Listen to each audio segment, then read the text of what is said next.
if you sell a high ticket info product or agency products or service or program or whatever you want to call it, eventually you will come to the point where you want to hire someone to close the deals for you. Like if right now you're closing the deals and you're thinking to yourself, like, I'm spending loads of time doing all the sales calls, and the best thing in the world for me would be to just outsource this to some, like a salesperson to close all the deals for me, then you are thinking the right thoughts, but you have to make sure that these things are in place first. Otherwise, it's just going to crash and burn, and it's actually going to take you even more time and even more energy than it would have done to just continue doing what you were already doing, which is just taking the calls yourself.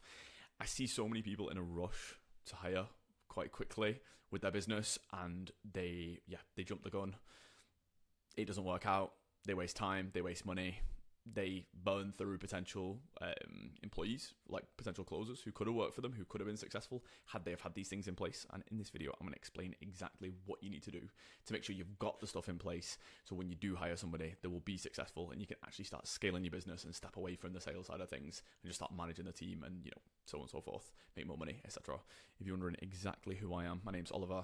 I've scaled a info product business, a program, to multi-six figures a year. I've closed hundreds of thousands of dollars in deals, and I've worked in sales for almost 5 years, so I like to think I know a thing or two about closing deals. And yeah, in this video I'm going to go into exactly how to do this so you can avoid the pain and the struggles and suffering or whatever that we have been through in trying to do this ourselves. So the when to hire checklist. So you don't want to rush getting a sales rep in the business. You don't want to do that, trust me. So this is the checklist you need to fulfill in order to know when the right time is. So MRR, right, monthly recurring revenue, you've got to be making a considerable amount every single month, 30, 40, 50k a month, something like that, in order to make this work. I think the main reason for that is because if you've got a small business and you bring a sales rep in, like in order for them to make a lot of money, which they're definitely going to want to do because they're a sales rep, they would have to close like a ridiculous number of deals, which would be way more than what you're doing currently, and it would just be totally unrealistic. Like if you're doing 5k a month and they get 10% commission, then they would need to do like, for them to make 5k a month, they'd need to close 50k in deals, which would be awesome if you're a bigger business, but it might not work if you're smaller, depending on what you're selling. So you need to be at the point where when somebody comes in, they can be closing the number of deals necessary for them to be able to make a lot of money, because otherwise they're going to leave, right? If they're only able to close like 5 clients a month and, make like, I don't know, $300 per close, that's $1,500. Like a lot of people ain't going to stick about for that. You're not going to attract talent. This is the number one thing. You need to attract talent, right? So you need to be making enough money to make it reasonable to say to the person who brings in, who you bring in, sorry, that they're going to make loads of money because they're going to be able to close loads of deals and you're going to be able to fulfill. It helps if you've got a scalable service or program or product as well, right? So you've got to be making a decent amount of money, right? The second thing is you need a sales system in place. Like, what do I mean by this? You need something that is replicable, right? You need to be able to franchise your sales process to the person who comes in, right? So you need to have something where when they step in, instead of you just relying on your own sales skill or your own, your passion and love for your business to close the deals, you need to be able to give the person who comes into the business something that they can just do, a process that they can follow to achieve similar or hopefully even better results than you. So the way I usually think about this is, so many people lean on the fact that it's their business and like they know how to close the deals themselves. But like if you were to hire somebody and you were to say, hey, like, close some deals for me, and they say, oh, how do I do that? You're like, just be me, just have the passion for the business like I do. It's like, you're not going to bring someone in and they're going to be able to replicate that level of conviction and the like passion or whatever you want to call it for the business, because they don't even own the business. It's not their business. You need something more solid than that they can just take away and use immediately, and that's a sales system. Whether that's like a process for engaging with people who book in the calendar, whether that is a script for like the line of questioning, for the pitch, for like the post-pitch process, for the objection handling. You need something that you have got proof of concept of that you can give to them. So number one, they will be able to perform. And number two, if they don't perform, you know that it's possible. So it's like, well, like I know you can do this because I have been doing it with the same process. So it's like, you know that whether it's possible, essentially. So if you have no idea about sales and they're like, oh yeah, it's not possible, like, this process doesn't work, and you have no idea whether the process works, there's no proof of concept, then you kind of just have to believe them. Whereas if you know it's worked, if you can validate it by doing it yourself, then yeah, they can't dispute whether it does or doesn't work. So you've got to get that proof of concept with your system and then be able to give that over to somebody else. Third step is support. So you can't just give someone your process and be like, good luck, and then just disappear and just kind of leave them to it. You've got to be working really, really closely with the person who you're bringing into the business.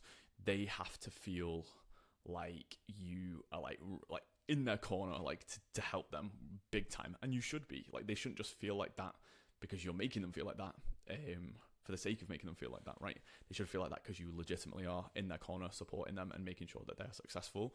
You want to be jumping on calls with these people like every single day, right? If you're training somebody, if you're getting someone like kind of up to speed with how you do things, you want to be jumping on a call every single day. And yes, it's going to be more work in the beginning because you're going to have to continue taking the same calls you're doing now. You're going to have to continue doing the stuff in the business that you're doing now, and you're going to have to be training this new person as well and supporting them.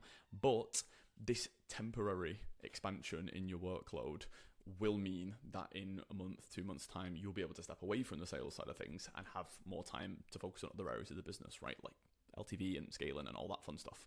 So you've got to make sure they're supported, right? Truly. Number 4 is journey. So it shouldn't just be that someone comes in and you're like, hey, like close deals and we'll pay you. Like people need to understand that like they have a path within the business, even if you don't have like a corporation or a mega business or something like that's really established, they need to have some kind of like progression within the business, especially if it's your first sales rep. Like that person should basically be the person who you have in mind as like, this will be my head of sales eventually, because the first person who's successful with the sales, when you hire somebody else, they're going to train that person. When you hire somebody else, they'll train that person. Eventually they'll be the sales manager. Then you'll probably get sales managers in, and then they will be like even further up, So the whole point is that they need to have this kind of clear idea of like their journey within the business. Even if you don't like have that own journey for yourself yet, like even if you haven't envisioned it for yourself, like I have no doubt that you have those goals. You want to get to the point where you're making, 100, 500, a million a month, right? And you just need to start building them into that picture as well. So it's like, hey, if you are successful with this, if this is what you deliver on, if this is your performance XYZ, then this is what you can expect over the next few years. Whatever it may be, whether that's profit share, whether that's getting a percentage of the team, like if they're the sales manager, you just need to like lay that out to them. And some people feel a little bit like they're giving away too much before they've even got it. But it's like the only way you're gonna get it is by scaling the team, is by getting someone who in place and systemizing this sales process. So you may as well just like paint this picture of like fucking paradise, because if they can get you there, then they were the right person for the job. Then great, like everyone's a winner. And if not, no worries. Like you never had to give anything away because they never made it happen anyway. So yeah, the journey is super, super important. Like, you're a rep now. Eventually you'll train somebody. Eventually you'll train multiple people. You'll start getting percentage of their commission. Then you'll be like the head of sales. Maybe eventually you'll stop doing sales and you'll just do management. Maybe you'll be like more strategic, XYZ. It's just, you want people to feel like they're going to have a path and they're going to be able to have more control and freedom or autonomy and stuff, which is going to be even more of an incentive for them to stick around, right? Because if they leave, then it was all for nothing. Number 5 is incentive. So that kind of ties into number 4, like the incentive of like the journey and the support and the system and the revenue and everything like that. That's all part of the incentive. But when I say incentive specifically, I'm talking about commission.